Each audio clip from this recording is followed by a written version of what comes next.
খাগড়াছড়ি জেলার পানছড়ি উপজেলায় আর্থিক অনুদান ও বিবিধ সামগ্রী প্রদান করেছে Panchhari battalion ৩ BGB. Logang zone ৩ বিজিবির দায়িত্বপূর্ণ এলাকার দুস্থ গরিব ও অসহায় পরিবারের মাঝে সোলার প্যানেল, সেলাই কাজ অভিজ্ঞ অসহায় মহিলাদের সেলাই মেশিন, অসহায় পরিবারের মাঝে ঢেউটিন, অসুস্থ রোগীদের চিকিৎসা খরচ, এতিম শিশুর পড়ালেখার খরচ, বিধবা মহিলাকে ঘর মেরামতের অর্থ ও ২ কৃতি ফুটবলারকে আর্থিক অনুদান প্রদান করা হয়।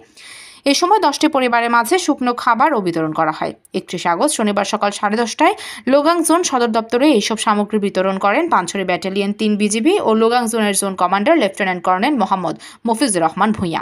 এলাকার শান্তি সম্প্রীতি উন্নয়নের ধারা বজায় রাখতে এই ধরনের কার্যক্রম অব্যাহত থাকবে বলেও তিনি সকলকে আশ্বস্ত করেন।